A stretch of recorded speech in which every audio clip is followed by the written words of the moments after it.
Live from the Washington, D.C. area, it's the Inside Scoop, Emerald Planet.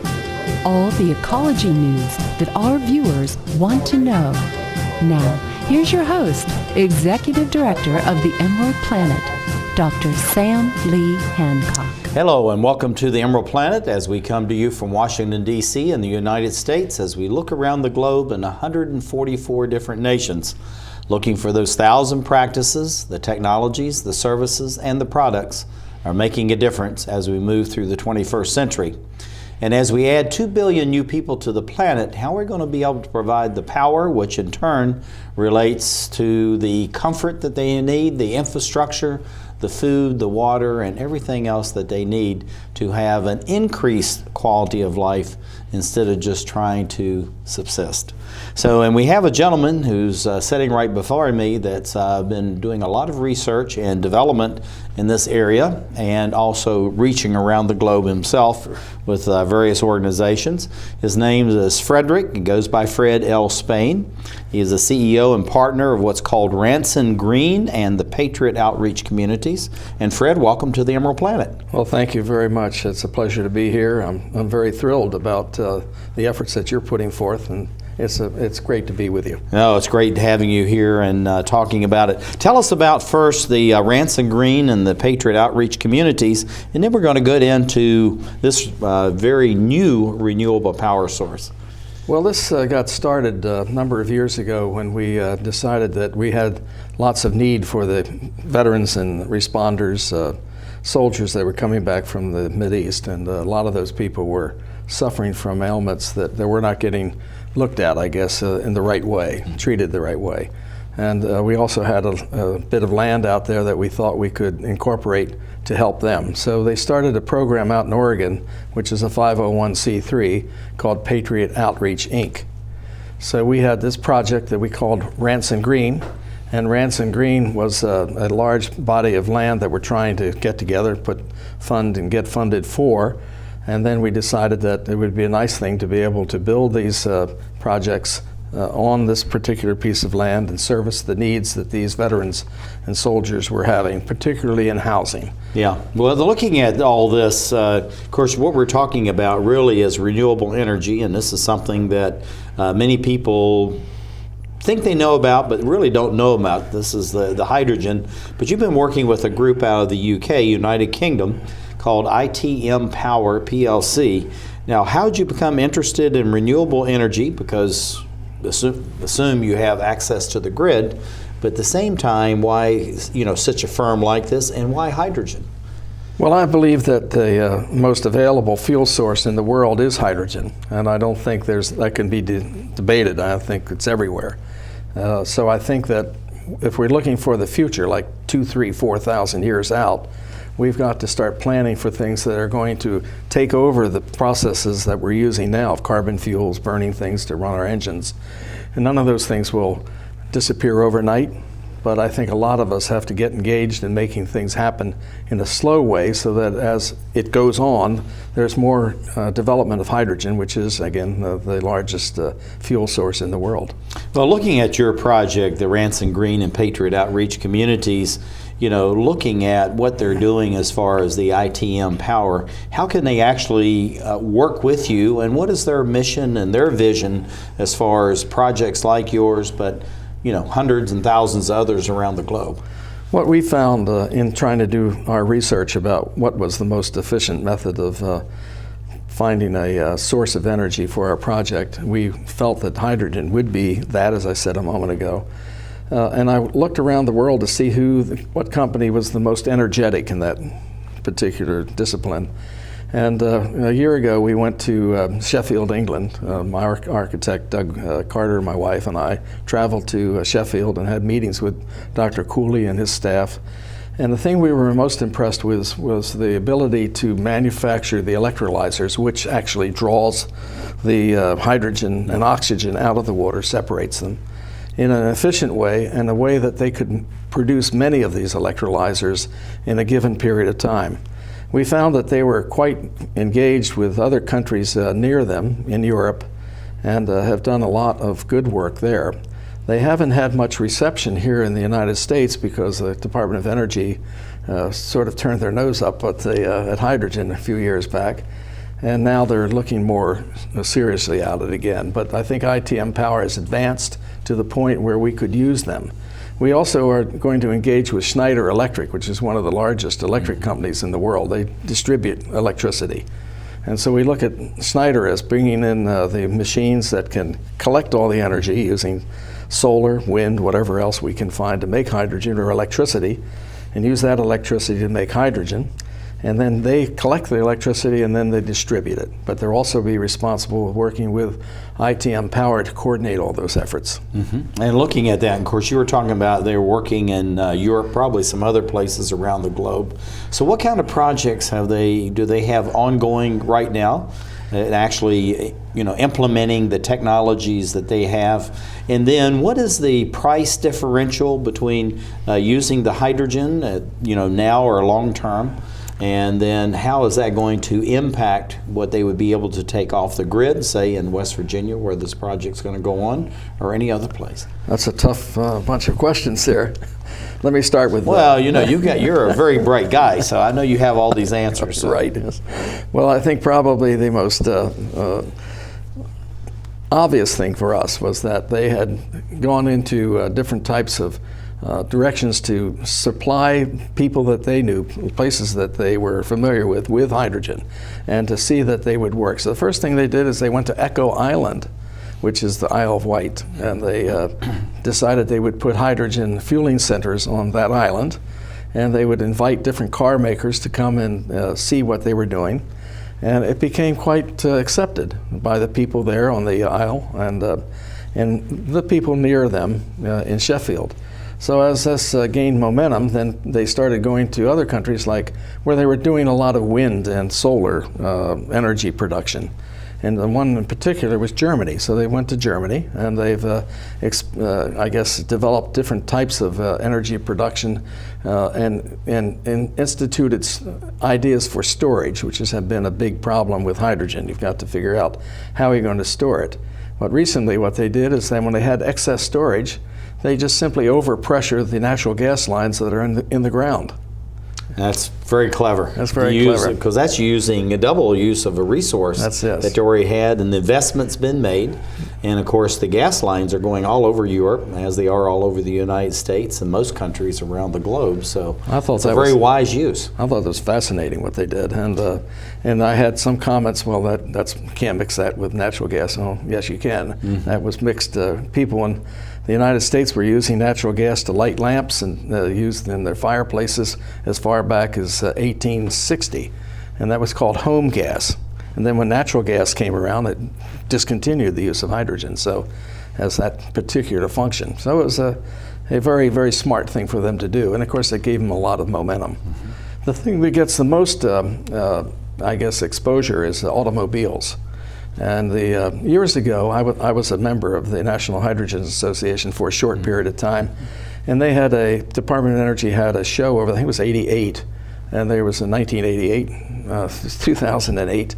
And they had a big show there at Department of Energy where many of the car manufacturers came and displayed their engines and how they would run. And most of them were running on compressed natural gas with, I guess you would say, the type of engines that we have now with spark plugs and all of that. Right. And the evolution is now into the fuel cell. So ITM Power has really evolved in using the fuel cell, which makes electricity, which drives electric motors, which drive the wheels and make the efficient engines that we're seeing now. And recently, ITM's come to California, and they've opening a number of refueling centers in California. And Hyundai, the manufacturer of automobiles, are bringing their cars in now, and they'll be doing that for the next year or 2 years and just filling that area up with hydrogen cars. And Toyota just announced they're bringing their automobiles in as well.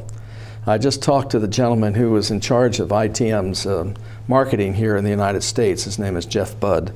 And Jeff said that they're now opening up hydrogen fueling centers north of us, up into Massachusetts, and they hope to have fueling centers come up and down the I-95 corridor. Yeah, that's one of the things that's really important. When I was several years ago over in Austria, in one of the small states they had over there, they didn't have a single electric car. And they went in, they put in 100 charging stations, and within 1 year, their number of tourists increased 30%. Wow. Because they had it and they let it be known that they had it. Now they have over 1,000 of these charging stations. So it's the same way with the hydrogen and any other fuels that you want to have in the marketplace.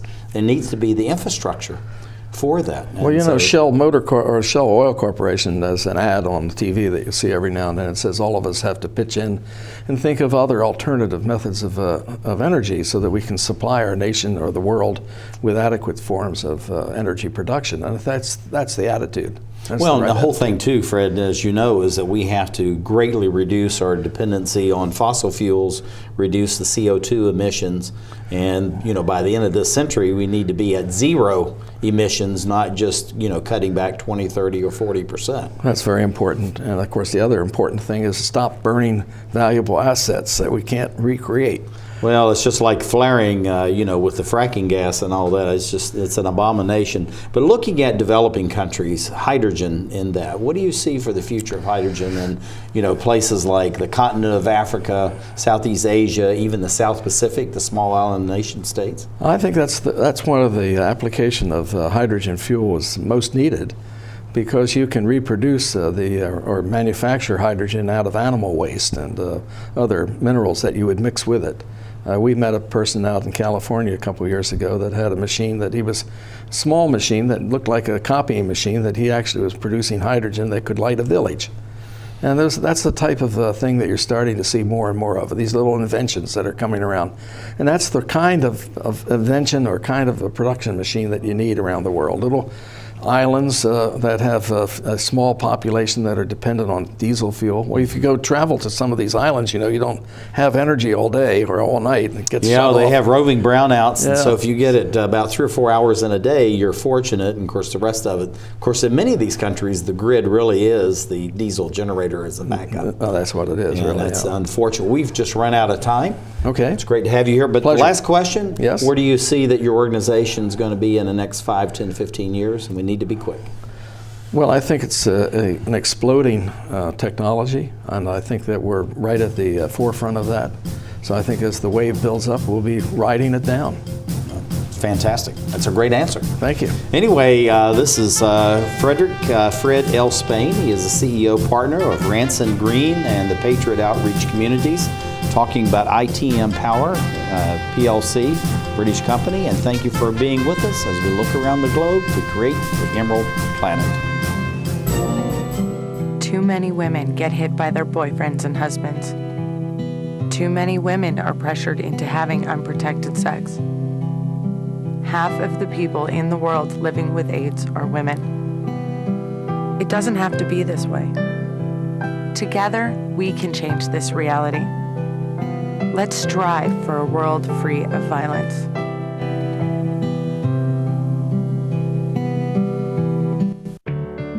At Volunteers of America, we don't just give kids a way to stay off the streets. We give them the tools they need to reach their full potential. We don't just help the elderly receive needed care. We help them live life to the fullest. We don't just provide food for homeless individuals and families. We provide job training and placement so they can buy groceries. Volunteers of America is a national organization that for over 100 years has provided programs and services that allow people to overcome their challenges to become vital members of their community. At Volunteers of America, we don't just help people, we help people help themselves. Find out how you can support the programs that are working in your community. Contact Volunteers of America today. Call 1-800-899-0089. Drivers face all kinds of distractions. Guys, stop playing. No. 127 consecutive. Before your wireless phone becomes one of them, stop. Drive safely. Keep your phone in easy reach and dial sensibly. In bad weather or traffic, call later. and use a hands-free device. Remember, with wireless, safety is your call.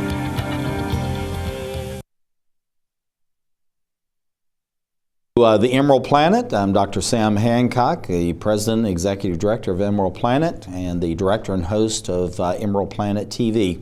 We come to you on a week-to-week basis as we look around the globe for those 1,000 best practices, the technologies, the services, and the products that are making a difference across 144 different countries.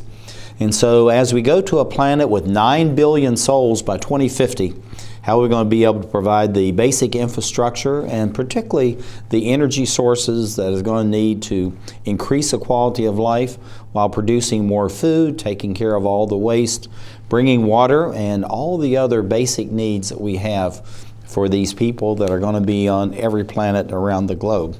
And I have two gentlemen that are joining me, one sitting right beside me. It's Frederick. He goes by the name of Fred L. Spain, who is the CEO and partner of Ranson Green and Patriot Outreach Communities.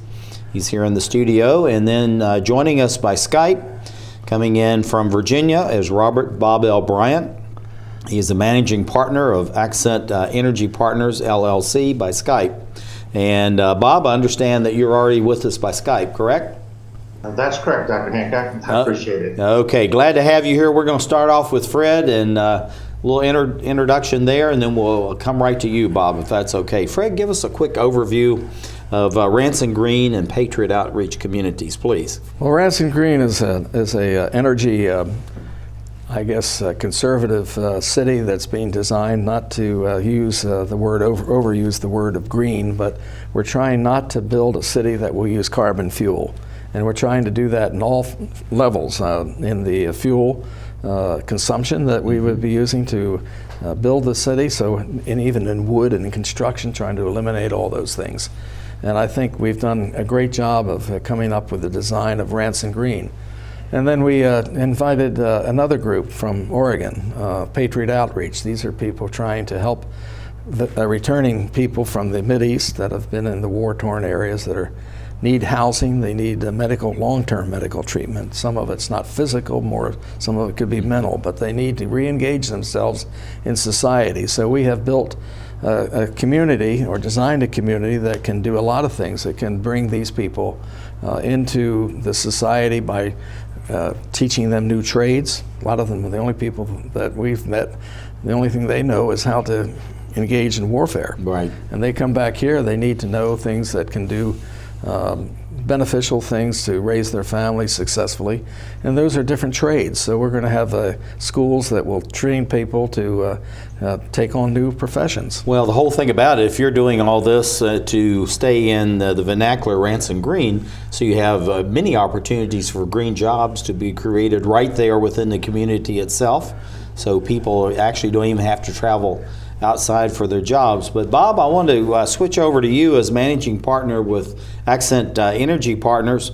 What is Accent as an organization, and what is your connection with Fred and Ranson Green? Sure, Dr. Hancock. Accent Energy Partners is a energy efficiency consulting firm. In brief, what we do is try and find ways of improving the energy efficiency of our clients working in the healthcare business, like hospitals and industrial companies as well. Yeah, go ahead.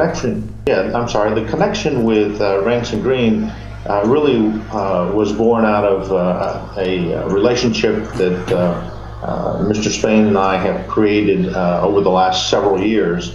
And I've been interested in Ranson Green for two reasons. One of them is its humanitarian impact, that is being able to help the first responders become productive citizens and provide treatment and opportunities for them. But secondarily is finding a way of integrating technology improvements in the energy arena right into the community, so we can, in effect, have a positive impact both in the use of natural resources, as well as being able to provide opportunities for these men and women in the form of jobs and training and that sort of thing. Well, I think it's absolutely fantastic, and Fred and I were talking about that, Bob, as far as creating these new green jobs, and there's many ways that they can come about. And if you have something that's totally carbon neutral, you're producing your own energy, there's really not much you can't do within that, because you can start producing your own food, take care of your own water, and of course providing the energy that you need for the housing, the schools, and all the other basic infrastructure. So that really does a lot in many different ways, and also allows people to gain these new green jobs and the technologies. But Fred, looking at your relationship here as far as Bob and Accent Energy, what are some of the things that you're doing to create, the most green or totally green community within your organization, and how does that relationship with Bob then come to accrue to the benefit of your own organization? Well, I think probably we've not touched on the most important part of keeping a city green, and that is the reduction of energy use. The BTU outflow in American homes is amazing. I mean, most of it's going outside. So what we've been working on, Bob has been helping us a great deal in this area, is finding materials that are the best insulators, having the highest level of reflectivity, having the most, the strength that we need to have in building materials. We see very poorly built structures when they're confronted with high winds. So we've been working with companies at Saskatchewan University up in Canada, has a product that can make lots of things stronger.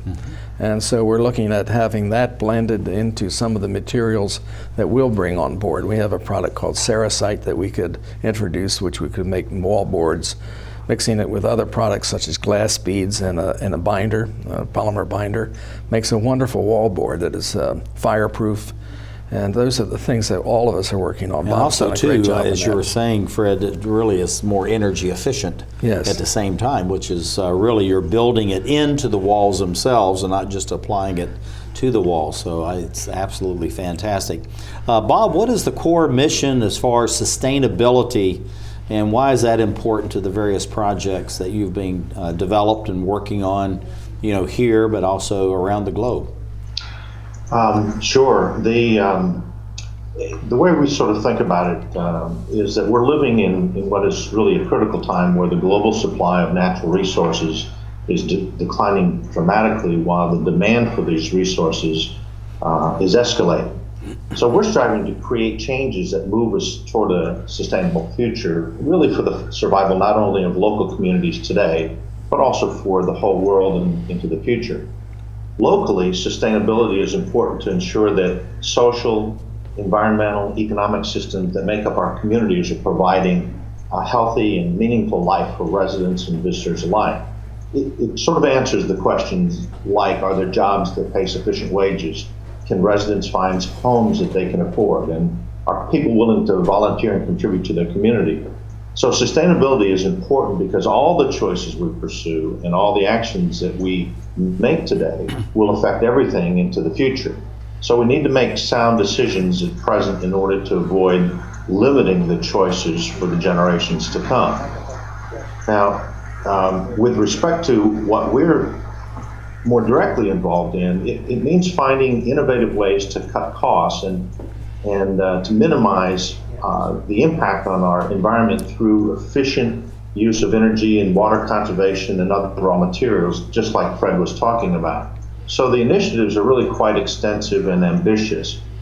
First, as he mentioned, we intend on incorporating into the architectural design concepts that really focus on sustainability. The simple example would be designing workspaces and living spaces that don't consume as much energy as the homes that are out in the marketplace today. Secondly, wherever possible, to employ technologies that minimize our carbon footprint. And these include technologies like solar, wind, hydrogen, and many others, and some remarkably interesting new developments and progress in these arenas. And then thirdly, when we do produce waste, And we haven't figured out how not to produce waste, is to find ways of converting that waste to energy or other productive use.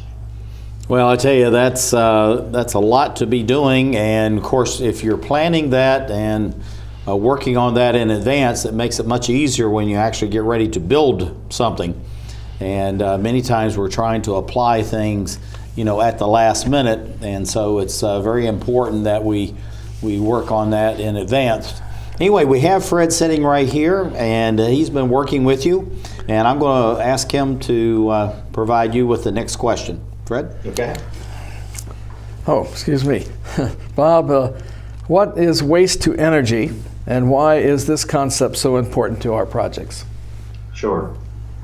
Waste to energy is really energy recovery from waste through the conversion of non-recyclable materials into usable heat, electricity, or fuel through a variety of processes, some of which include gasification, pyrolysis, anaerobic digestion, or landfill gas recovery.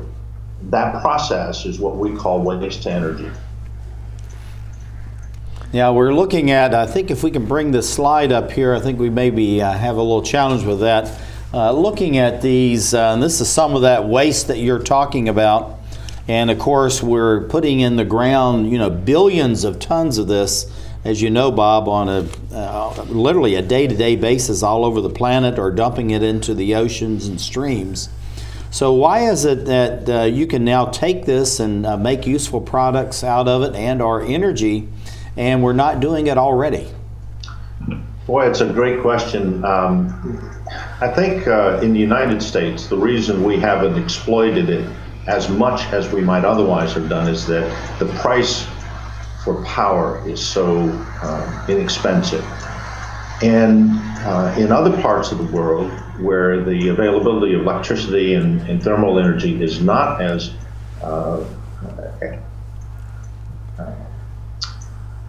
cheap or as available, they are turning to these alternative sources because they have no other choice. In some cases around the world, as in South Africa, they've mandated a limit to the amount of waste that can be put into landfills, and basically said there will be no more landfills. So the alternative is, how do you then use what has traditionally been put in a landfill for waste and convert it and reduce the total amount that has to be disposed of to a fraction of that. Bob, we're going to lose you. Thank you for being with us. Coming in by Skype was Bob L. Bryant, Managing Partner of Accent Energy Partners, and sitting right beside me is Fred L. Spain. He's the CEO and partner of Ranson Green and Patriot Outreach Communities. And thank you for being with us as we create the Emerald Planet. I helped turn my child's public school into a whole new kind of school. One with a curriculum that really motivates kids. One that has extended hours, 6 days a week, year-round. With loads of academic, cultural, and recreational activities. One that has support services like medical and dental right there. A school where parents' involvement is encouraged. Where teachers have more time to teach. And students are excited about learning. There's just one problem. My child doesn't ever want to come home. You can help turn your school into a community school for excellence. Find out how. Call 1-877-LOVE-TO-LEARN. It's coming. Right to your neighborhood. And when it does, you may be surprised. It's your Social Security statement of your benefits, and it's going to help you plan your financial future. Your benefit statement will tell you how much Social Security you're eligible to receive and when you'll get it. Then you'll know how much you need to save for retirement, because that's coming too. The future is in your hands. Choose to save.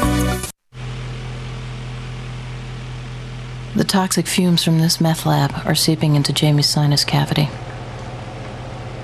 Ammonia vapors invade her throat. Toxic gases fill her lungs. Jamie's body is deteriorating. And she doesn't even know it. Jamie, dinner. So, who has the drug problem now? Find out how meth affects you at drugfree.org/.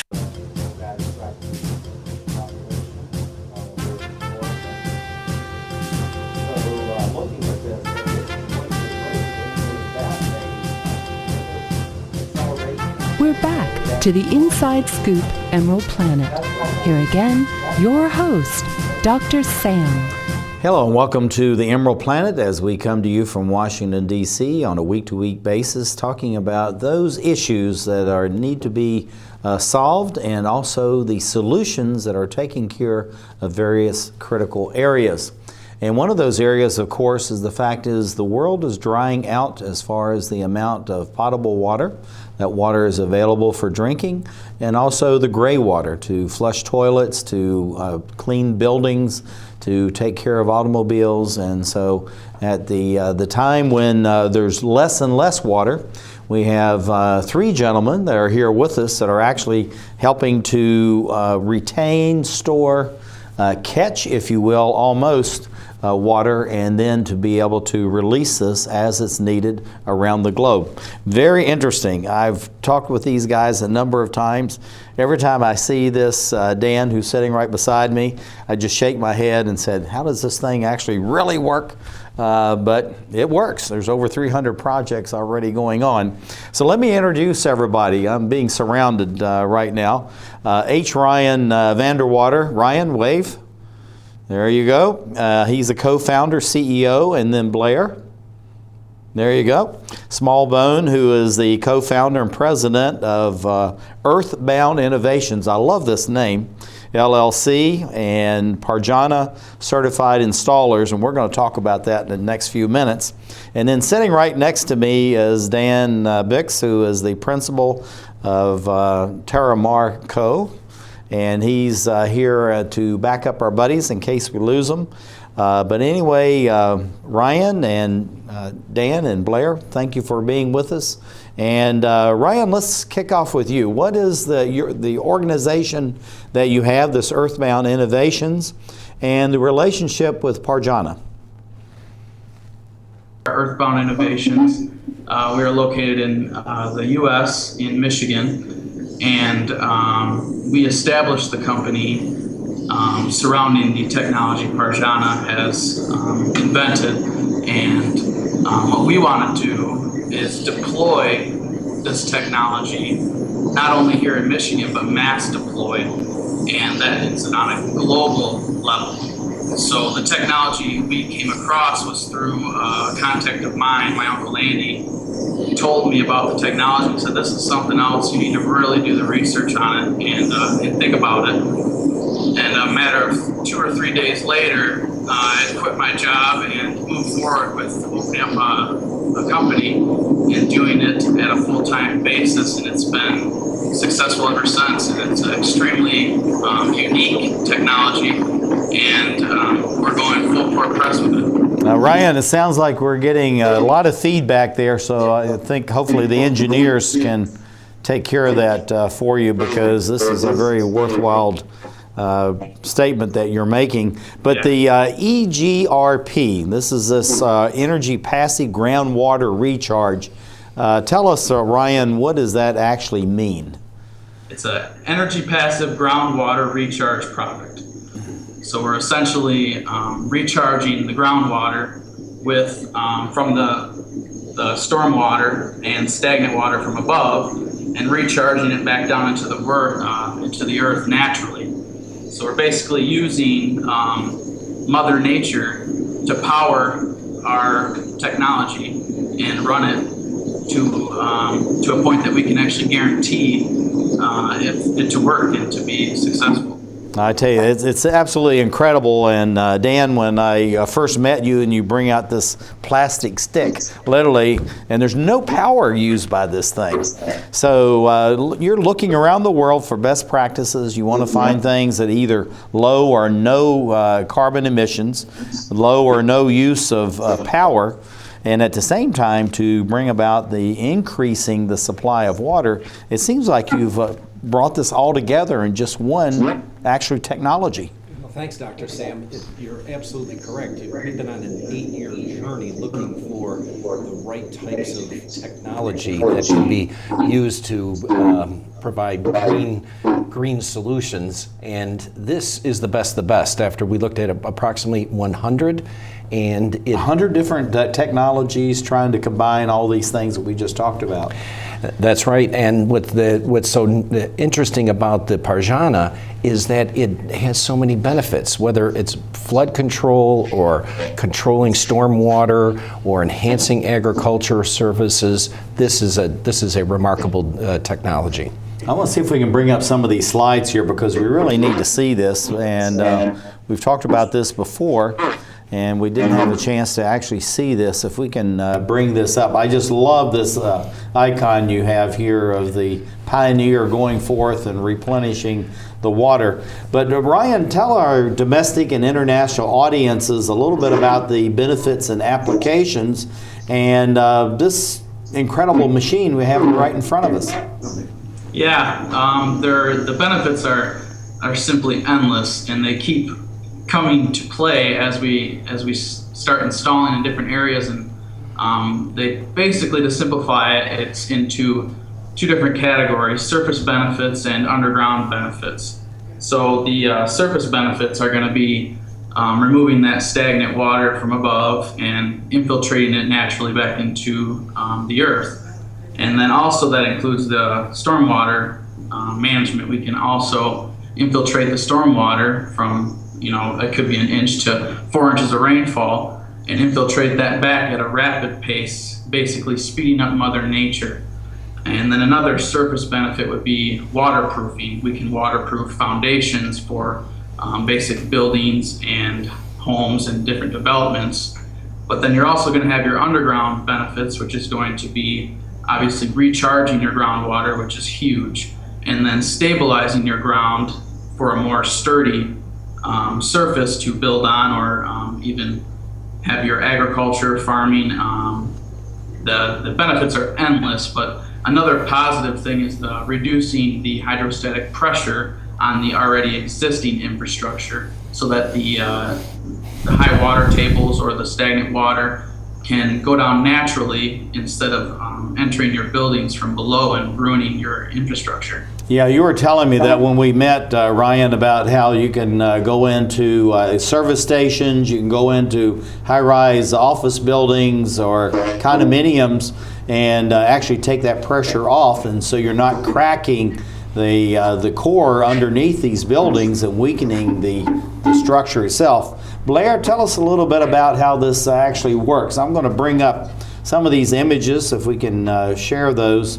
And this is the actual technology itself. So tell us a little about it, and I'll work the slides from here. Go ahead. Sure. It's actually a very simple process of installing these EGRPs anywhere from 5, 10, 20, and 40 feet in the ground. And once these are installed, they harness the natural energy and the movement of the earth to infiltrate massive amounts of stormwater back into the ground at a quicker rate than what Mother Nature does. After installation, this product needs at least 12 weeks to acclimate. What that means is the earth needs to grab onto this in order to create the negative pressure needed to hold the water horizontally and back down in the groundwater. So we have this diagram in front of us going left to right. Very simple. The acclimation is starting and it goes over to where it's recycling. Walk us through these 4 slides that we have in front of us and what's actually happening here, if you will, Blair.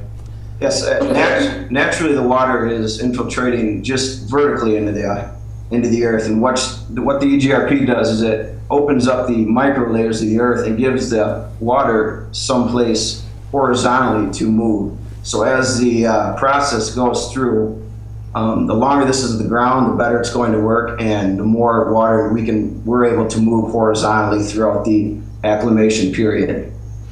Well, and it's very simple but very sophisticated, and that's the miracle of this. And of course, when you look at this, you can see that above it, there's absolutely no energy source going in except for nature itself. Is that correct, Blair? That's correct, yes. That's absolutely amazing. Dan, you shared with me a report that just came out, and this was a juried article about the use of your product, and it said that you could actually reduce the amount of water runoff by about 63%. And the U.S. EPA was trying to get, a 10 to 30% reduction, and you've doubled, actually more than doubled that. So what is going on as far as the research on this, and what are other people saying about the Parjana product? You had mentioned several hundred examples have been successfully deployed. Well, it's always important to have backup data and by third parties, and that's exactly what is now occurring. If we could bring up a couple of these slides, we'll show some of these products. Yes, there we go. Here's an example of a backyard that had to be drained apparently up to a dozen times a year, and now you can see it's dry. You see the before and the after. And actually the grass is coming in very nicely with that. And this is a cricket field in the UK that the device has been deployed in Geneva, Switzerland, in the UK, and in several locations throughout the States. And here's another before and after. This is actually at a Cincinnati Reds baseball field, actually one of their practice fields. They do a great job at promulgating sports with the kids, and this was one of their fields. So, and here's a golf course in Michigan. We're actually looking at some golf courses in this district and as well as down in Florida. Now, going on this whole notion as far as the EPA and working with the Chesapeake Bay, what is the implications of this Parjana technology? Again, no energy required, and it's just a natural process. Yeah. Bottom line is numbers. EPA wants 10 to 30%. This is delivered in 63%. We're talking a potential savings of billions of dollars over the next 10 years. That's absolutely incredible. We're just about run out of time. Blair, this little robot we have here, tell us about it quick. We got about 20 seconds to do that. That's a hydraulically run drill. The unique thing about it is the vast amounts of movements it can do. And 90% of what it does is all ran on by remote control. So that not only gives us a more efficient work environment, but a safer one as well, because we are able to stand away from the machine while it's operating. And also it can actually do the placement in the ways that scientifically it's best as far as putting in the Parjana systems too, correct? Very correct. Okay, very good. Well, we ran out of time. Ryan Vanderwater and also Blair Smallbone, and then Dan Blix is sitting right beside me. And thank you for being with us as we look around the globe to create the Emerald Planet. Art, a universal language, an expression of culture, of self. And now, thanks to Empowered Women International, a way for emerging and established immigrant and refugee artists and artisans to find hope to earn a living while enriching the lives of all of us. Empowered Women International, making a better America every day. For more information on Empowered Women International's educational programs or to make a tax-free donation, contact C. Fripp at AOL.com.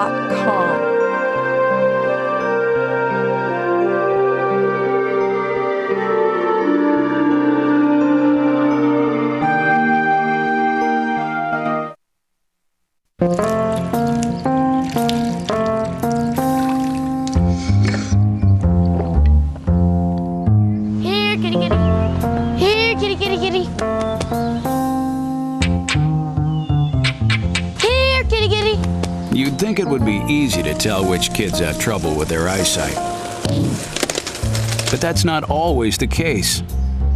Even though 1 in 4 children may have a vision problem, eye doctors tell us the symptoms aren't always so obvious.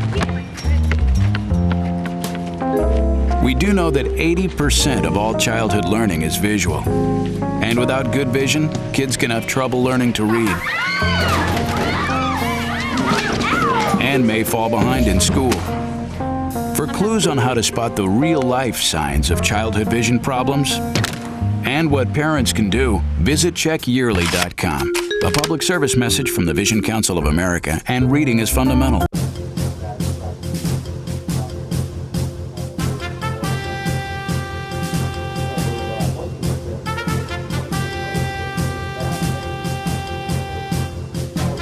We're back to the Inside Scoop Emerald Planet. Here again, your host, Dr. Sam. Hello and welcome to the Emerald Planet as we come to you from Washington, D.C. and the United States, looking around the globe in 144 different nations, looking for those 1,000 best practices, the technologies, the services, and the products that are making a difference as we move through the 21st century. I'm Dr. Sam Hancock, the President, Executive Director of Emerald Planet, also the Director of Host of the Emerald Planet TV. We come to you on a week-to-week basis, bringing you, as we call it, the best of the best. And the technology that we're talking about right now is absolutely a miracle, I think, and has such wonderful potential. Dan Weiss is sitting right beside me. He is the principal with Terra Marco. And then we have two gentlemen joining us from Michigan, Ryan Vanderwater, who is a co-founder, CEO, and Blair Smallbone, co-founder and president, and their organization is called Earthbound Innovations, and they are a Parjana certified installer. And Blair and Ryan, welcome to the Emerald Planet TV. Thanks for having us. Thank you. Glad to have you here. We're getting a little feedback, so just stay with us on all this. Blair, give us a short background as far as the water harvesting and being able to water control and the importance of that as we go under this severe climate change and we're seeing more almost violent water events all over the planet. Yeah, our inventor, Andrew, actually had a water problem at his house back in the 90s, and he actually collaborated and put together his mining background and his upper respiratory background to kind of say, hey, the earth is just like the human body. It's got a heartbeat, it's got veins, it's got capillaries. So he kind of incorporated this into the design of the EGRP system. So Earthbound Innovations wants to be able to infiltrate mass amounts of water back into the ground rather than them being runoff back into ponds and lakes and tributaries and storm sewers, excuse me. So that'll actually cut down the cost of what municipalities actually have to pay in order to treat stormwater runoff. Yeah, looking at this, Ryan, we have this machine. This is a robot that actually works, and you're actually putting it in. What I'm going to do, if you don't mind, is I'm just going to start with this image, and I'm just going to let you walk us through the process and ask you a few questions, and then, of course, we'll have Dan come in with us. But if you could just kind of walk us through what is this machine and then actually how it works. Okay, this machine was designed specifically for this technology and specifically for boring holes into the earth for us to get these EGRPs into the ground. It's capable, as you can see, it's got 3 prongs, so it's capable of drilling 3 holes at once. So it's a very time-efficient machine. And the typical time it takes for us to install, let's say, a 10-foot EGRP is anywhere between a minute and a minute 30. And for our more time-consuming installations like our 20-footers, it's more of like a 25 to 35-minute installation. But overall, this machine really makes the installation process quick and easy. Yeah, we have a video, and actually we have the second one. I think it's about 50 seconds. And if we can go ahead and bring that up, and let's play that video so we can see this, and then we'll go through some of the still shots that we have.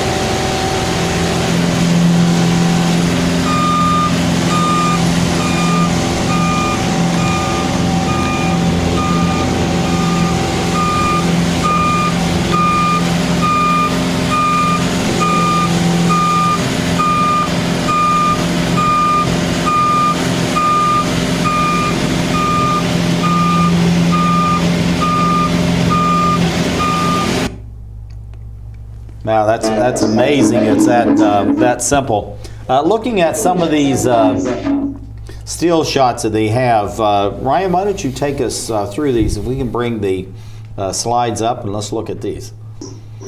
Just tell us what's going on here, and we're just going to walk through these. Okay, this is it just shows how the drill can actually fit up on just a basic landscape trailer, and it's very mobile. It's not even that big. And that would be your controls on the side of the drill. That's gonna give you the ability to control the feet, the beam, the drill positioning for getting ready for installation. Those are the different types of augers that we use. There's different augers designed for each soil type. For your sandy and collapsible soils, you're going to use hollow drill bits, which are going to be the larger ones. And for the other drill bits, in the clay soils, we just use the smaller ones, and then we don't need to go through the center of the auger. We just install right after we pull the drill bits out of the ground. And that's going to show us connecting the different augers to the drill itself, and those are spaced 2 feet apart so that we can go along the layout and install 3 at a time. And that's showing the capability of the drill to get up to that 20-foot point and install the 20-footers, the 40-footers, and etc. Now, looking at the 40-foot, if I can interject a question right here. So you have a 40-foot drill bit that goes down that far, or you're using 220s, or how does that work? We're actually using 5-foot intervals. So 5 foot at a time, and then we just connect another one and go 5 foot more, disconnect the drill and do 5 foot more until we hit that. Yeah, so you're doing similar to just as you're going out drilling for a water then, as a water well. That would be the process. That? I couldn't quite hear you. I said that's just the same as you're going out and drilling for a water well then. It's the same process. Yeah. And that's the remote. Very lightweight, but it does many, many, many great things. And we can carry that around the job site, and it's wireless, so you can communicate with the drill from any position. And that's another image just to show exactly how mobile that machine is. It truly is something extraordinary. We can get right up in the woods in between trees, and any point we need to put the EGRPs we can access. And so the whole thing about this is to make it small, mobile, but my understanding it's very versatile, and there's many different angles that you can have on this. Is that correct, Ryan? Yeah, that's absolutely correct. We do straight on angles, and we also do a half diamond pattern for certain scenarios. We truly believe that this machine it's the Megatron of all drills. No, this is just absolutely incredible. Dan, you're sitting right here beside me, and you and I have talked about the Chesapeake Bay and the importance of that. And of course, there's billions of dollars been invested in trying to remediate what's going on in the Chesapeake Bay, all this pollution from agriculture, industry, and homes going into that.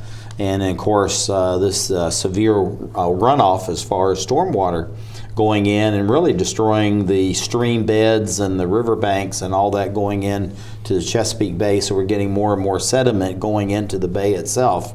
So looking at this, what do you see as the short-term and the long-term benefit of this Perjana system to actually not just to protect the bay, but we need to reverse what's going on in the bay over the last several hundred years, actually. Yeah, well stated. If you look at just Prince George's County, which is over the next 10 years going to require about 40,000 devices at a cost of $1.2 billion, we see this technology as being able to come in and save hundreds of millions of dollars just in one county. Now, what are these devices that you're referring to? Well, they're projecting everything from rain gardens to 50-gallon rain barrels. And I see. All the different things, the different types of technologies out there. That's right. And if you look at the Perjana system, it is essentially a non-electric pump that can drain 150 gallons an hour. So it can get the job done and save an awful lot of money.